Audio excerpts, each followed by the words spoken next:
As escolas de Minas Gerais serão proibidas de vender doces e alimentos calóricos a partir de junho. A decisão veta a comercialização de alimentos com alto teor calórico, de açúcar e gordura nas cantinas e foi anunciada esta semana pelo Ministério Público de Minas Gerais. Com a medida, balas, chicletes, salgadinhos, refrigerantes e biscoitos recheados estarão excluídos do menu das cantinas, Carol. E a proibição vale também para os terceirizados como cantinas e lanchonetes e a serviços de delivery. Até mesmo quem comercializa esse tipo de produto na porta da escola deve seguir a orientação, o que pode significar o fim dos baleiros. O veto a alimentos calóricos nas escolas é resultado de parceria do Ministério Público com o PROCON, a Secretaria de Estado de Saúde e o Sindicato das Escolas Particulares de Minas Gerais, o SINEP. A 98 conversou com Zuleika Reis Ávila, presidente do SINEP, que explica a decisão. Vamos ouvir. O trabalho que o PROCON propõe não é um trabalho de punir com a regulamentação do decreto. O PROCON propõe um trabalho de conscientização, um trabalho de orientação junto às escolas. E ele tem como objetivo prevenir a obesidade, problemas de hipertensão, doenças do coração, enfim. O trabalho do PROCON foi demonstrar tudo que envolve alimentos saudáveis para que nós pudéssemos conscientizar os alunos com relação aos hábitos da alimentação saudável. Nós fizemos uma circular, que foi assinada por mim, pela presidente do Sindicato das Escolas Particulares de Minas Gerais, foi assinado também pelo subsecretário de Políticas e Ações da Saúde e foi assinado também pelo Ministério Público de Minas Gerais, o PROCON, e essa circular foi enviada para as escolas em 1º de abril. Foi feita uma circular conjunta. Mas essa ação junto às escolas, ela já vem sendo desenvolvida desde 2004, quando a lei foi editada, a lei, uma lei estadual, que a gente vem trabalhando, Muitas escolas já se adequaram a esse propósito de uma alimentação saudável. Agora nós também temos que trabalhar, vai depender muito do trabalho do Ministério Público junto aos ambulantes também, e nós, escolas, trabalharemos com os alunos e com as famílias. Bom, para falar um pouco mais sobre alimentação infantil, nós recebemos aqui no estúdio a doutora Bárbara Júnior Mersini, nutricionista, especialista em alimentação infantil. Bárbara, bom dia, seja muito bem-vinda. Bom dia, Antonélio. As crianças estão comendo mal, Bárbara? As crianças têm comido mal, bastante mal, Esses últimos anos, de alguns anos para cá, a oferta de produtos industrializados, ultraprocessados, ricos em açúcar e gordura, aumentou muito. Então, esse consumo, tanto em casa quanto nas escolas, prejudica, a alimentação e a saúde das crianças. E muitos pais apostam na praticidade, de você ter um alimento que você já compra pronto, um processado, que você não sabe direito o que contém aquilo ali, para facilitar a vida do pai, da mãe, do filho também, Exatamente. E é por isso, pelo esse dia corrido que todo mundo fala, a falta de tempo é o que leva ao maior consumo desses alimentos. Mas a questão é pensar em alternativas que também são rápidas e são mais saudáveis para melhorar a qualidade de vida dessas crianças. E aí, como conciliar então essas duas realidades? A necessidade de uma alimentação saudável e o tempo exíguo na preparação dos mesmos alimentos por conta dos pais. Então, os pais têm que pensar em algumas alternativas, por exemplo, o bolo caseiro feito em casa, a vovó pode fazer, a tia, um bolo de banana, de laranja, um suco, por exemplo, suco natural ou de polpa, que facilita, é mais rápido ter a polpa congelada, faz o suco de polpa e leva para a escola e toma em casa. Que mais? Fruta, deixar a fruta picada, de fácil acesso para as crianças na geladeira ou na fruteira. E as crianças precisam de ver as famílias, dando exemplo e tendo essa alimentação saudável também.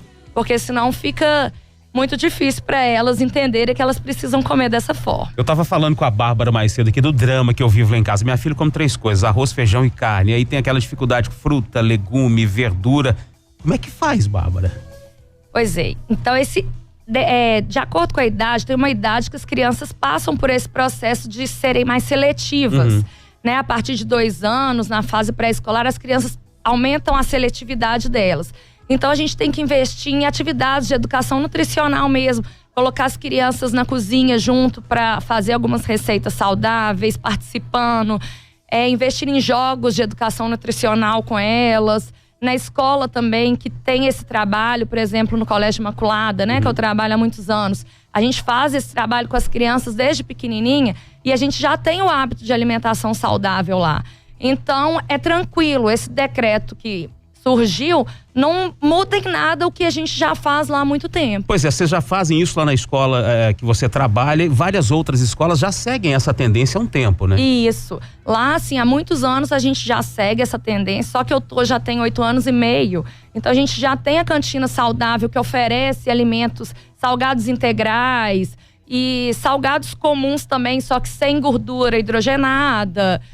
Frutas, salada de frutas, sanduíches naturais. Então os alunos lá não vão sentir essa mudança radical desse decreto.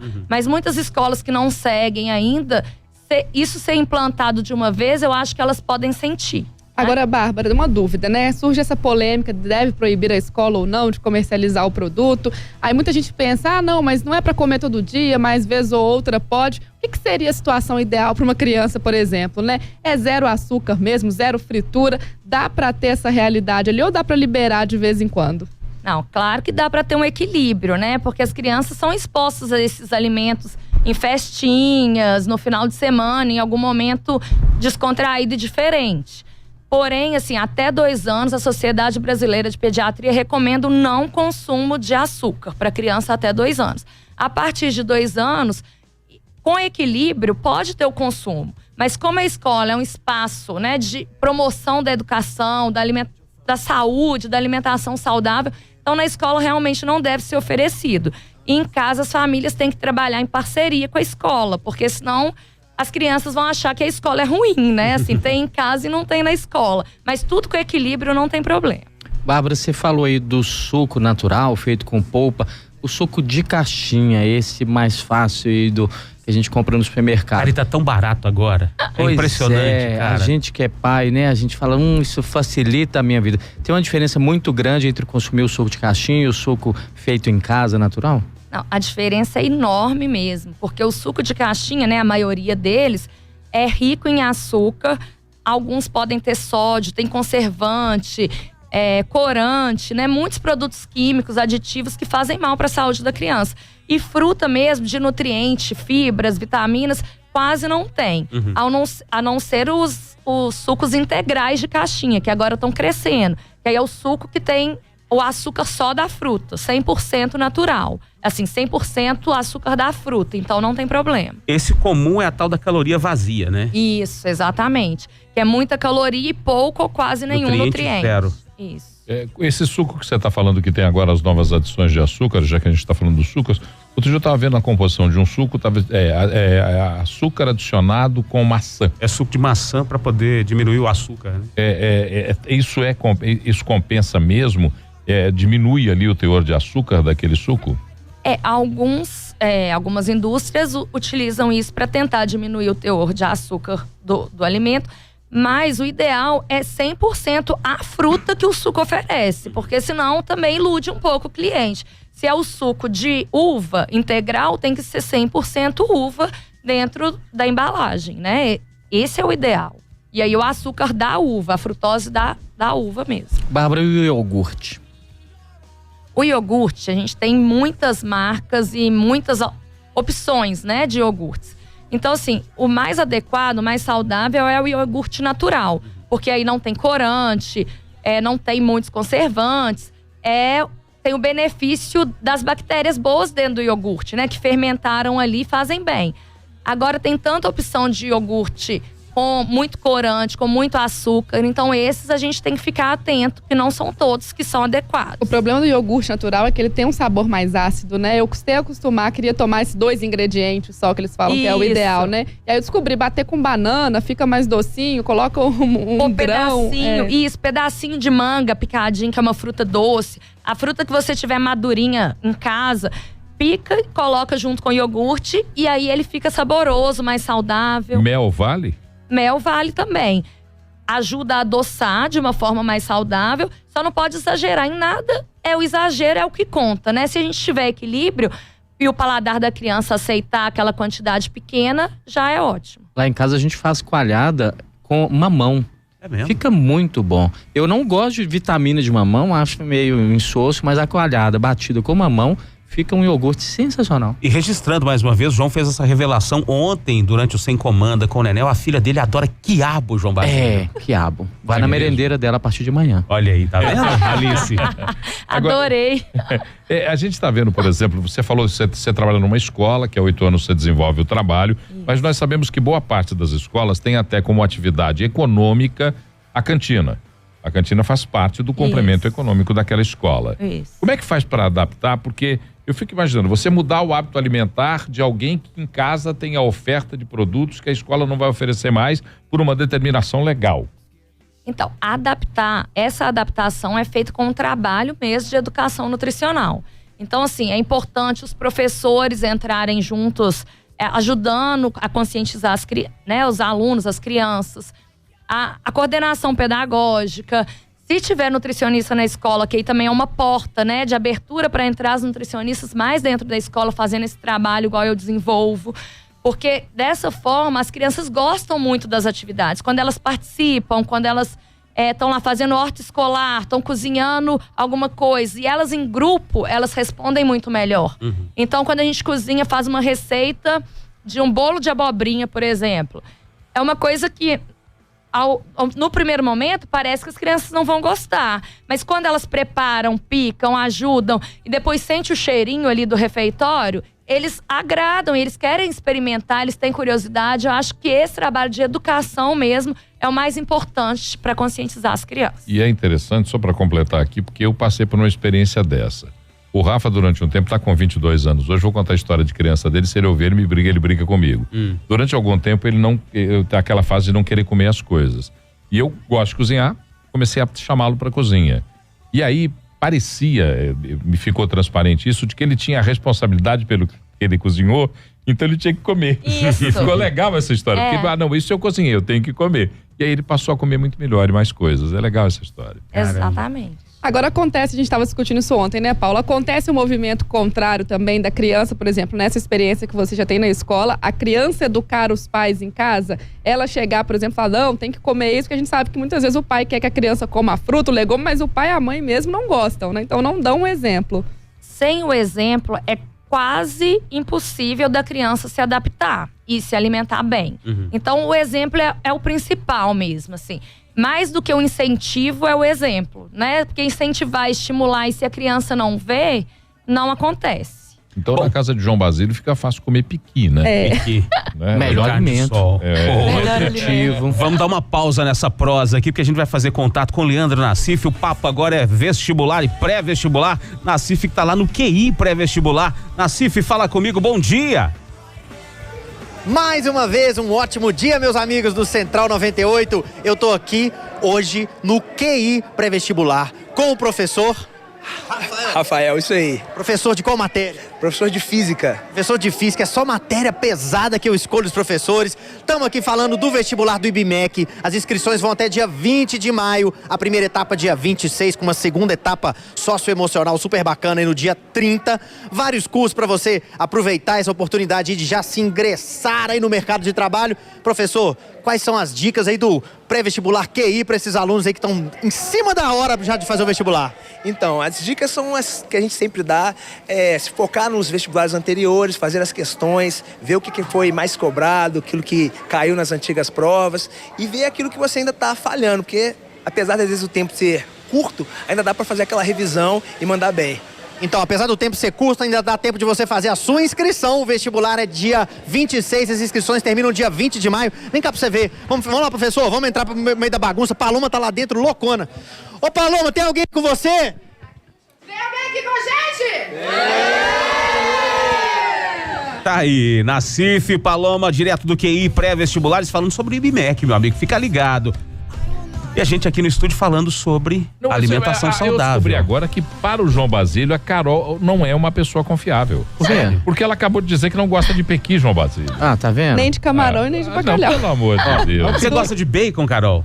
Não gosto. Tá vendo? Mas assim, o bacon não me incomoda. Se eu tiver que comer, eu como. Mas assim, camarão, bacalhau e piqui é de jeito nenhum. Por falar em bacon, o Éder mandou aqui pra gente, já que a alimentação é exemplo, né? O jeito vai ser mandar torresmo na Tapaué pros meninos merendarem. Torresmo. Pode torresmo? É barrinha de cereal de mineiro.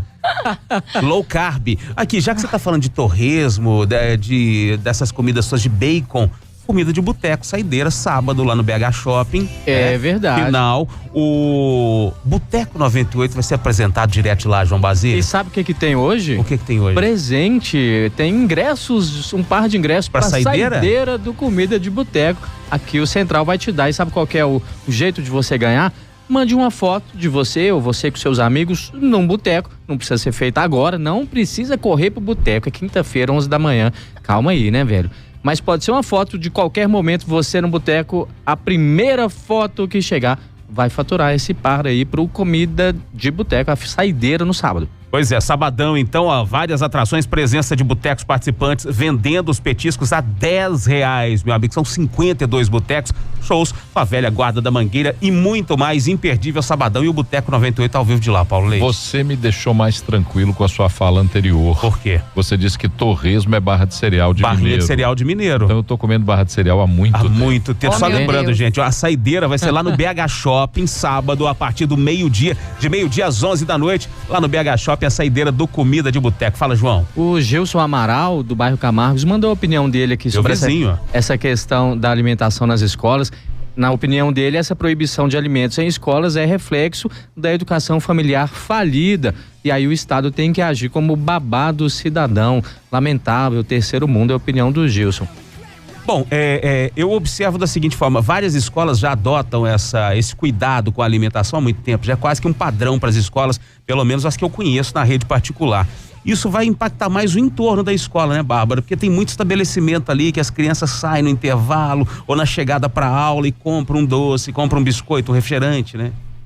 Essa é uma situação complicada, né? Porque se dentro da escola, a 2 passos da rua, é ensinado a alimentação saudável, a cantina não vende, tem um trabalho em sala e 2 passos para fora a criança pode insistir com o pai, fazer uma pirraça, né?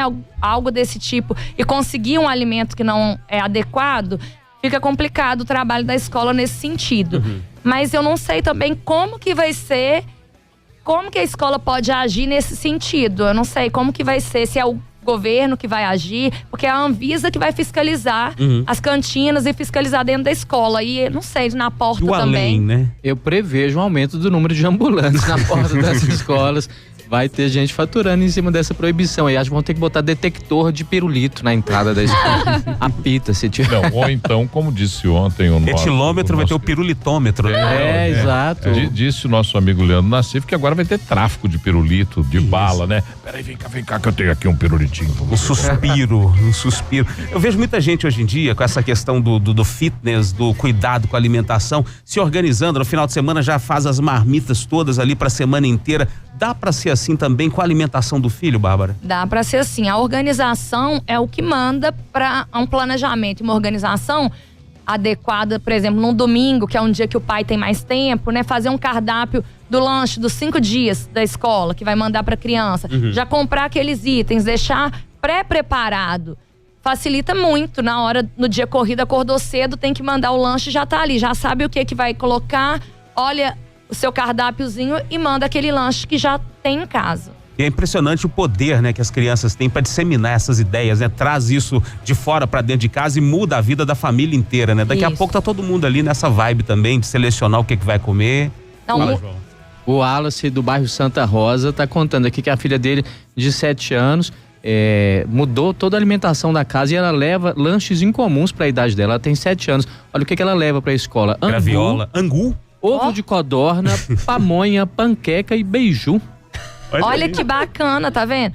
Esse hábito, a criança aprendendo na escola, ela realmente tem o poder de mudar o hábito da família em casa. Muitos pais falam comigo: nossa, Bárbara, em casa eu fui dar uma pipoca de micro-ondas, não aceitou de jeito nenhum depois que teve sua aula falando que tem muito sal, muito sódio dentro da pipoca, muito gordura. Então agora lá em casa é só pipoca de panela. A de panela pode? A de panela pode. É rica em fibras, né? Tem carboidratos benéficos para nossa saúde. Então, é tudo questão de adaptação. E a pipoca de panela é muito mais gostosa do que a pipoca de micro-ondas. Imbatível. Ô, Bárbara, e até o nosso paladar, quando a gente faz uma reeducação alimentar, ele muda, né? Porque às vezes a gente acha que a gente vai sentir muita falta do doce, por exemplo, e a gente descobre que se você retira o açúcar, por exemplo, o açúcar do cafezinho, o açúcar do chá, o chocolate, outros alimentos se tornam muito mais saborosos, Exatamente. Né? Por exemplo, eu ensino para as crianças, para os pais, né? Quando eu atendo ou em consultório ou na escola mesmo, já fiz essa receita com eles. Sorvete de banana com morango. É a banana madurinha, caturra, que é mais docinha, põe ela para congelar e o morango também, depois bate no liquidificador a banana com morango, dá consistência de sorvete. A criança lá, elas colocam talvez uma granola, alguma coisa para deixar crocante, e ficar mais diferente, mais saboroso. E eles tomam numa boa, achando doce e gostando. Eu tinha um hábito de comer muito doce depois do almoço. Aí eu troquei por fruta e é possível. Por exemplo, o morango depois do almoço é muito saudável para comer. Só que a gente tem que comer o chocolate que vem em volta do morango. O problema é esse, né, João? Porque eu compro aquele bombonzinho. Isso. Mas eu como só para não desperdiçar. Mas o meu objetivo é comer o morango. O morango, esse é o objetivo. João Basílio, tá complicado, hein? Mas vamos marcar um atendimento aí. Vamos marcar. É engraçado o nosso ouvinte falando de coisa de terceiro mundo, o governo tem que interferir e tal, mas essa epidemia de obesidade não é exclusividade do Brasil, não. Países do primeiro mundo também sofrem com isso. Estados Unidos, a gente importa tudo deles, né? Esse modelo bem importado da cultura deles, mas a gente viveu até bem pouco tempo uma situação de limitação financeira e muita gente ascendendo a classe social, chegando ao poder aquisitivo de poder adquirir coisas. Isso. E há pouco tempo atrás a gente tinha um tipo de iogurte só no supermercado, você tem uma variedade enorme. Refrigerante é muito acessível agora, era uma coisa rara, só do fim de semana, só no domingo, no almoço domingo tinha refrigerante em casa, né, João? A Coca litrão. Exatamente. Junto com frango, né? Exatamente, hoje em dia tem gente que não bebe água mais, só toma refrigerante. Não era garantido, tá? Não era garantido. Não era garantido. E 1 litro dava pra todo mundo, né? E dava pra mesa inteira. Doutor, a coisa de beber durante a alimentação, tem gente que a gente falou aqui, refrigerante, suco, tem gente que bebe água. Água não tem problema, porque não tem açúcar. É nocivo ou não beber durante o almoço, por exemplo? Olha só, o líquido junto com a comida, a água é o que menos prejudica, né? Mas uma quantidade grande de líquido junto com a comida, a criança, principalmente criança, vai sentir que ela está satisfeita mais rápido, então às vezes ela não come a quantidade necessária que ela comeria se ela não estivesse bebendo líquido, ou ao contrário, ou o líquido lava as papilas gustativas e acaba dando uma sensação que a gente quer comer mais. O estômago cabe mais comida em alguns momentos se a gente toma o líquido junto. Então, o líquido junto com a comida não é o adequado. É melhor tomar um tempinho depois, quando terminar a refeição, é melhor. Bom, muita gente repensando a partir de agora a alimentação dos filhos, a postura em casa, a postura na escola também. Eu quero agradecer demais a Bárbara Júnior Mersini, nutricionista, especialista em alimentação infantil. Bárbara, obrigado. Você quer deixar um contato para quem está nos ouvindo, Bárbara? Claro, quero deixar assim. Eu que agradeço, né, a presença e poder estar aqui falando sobre esse tema que eu gosto tanto e já trabalho há tanto tempo. Eu tenho um Instagram profissional que é @nutri.educa. E meu telefone de contato é 31 99207 7473. Quem precisar, né? Eu atendo crianças, atendo adultos também. Trabalho em consultório e em escolas. Então, estou disponível para quem precisar. Repete o Instagram pra gente. Nutri.educa. Maravilha. Boa. Bárbara Júnior Mersini com a gente aqui no Central 98. Bárbara, mais uma vez, muito obrigado. Bom dia, viu? Bom dia, eu que agradeço. Tchau, tchau, gente.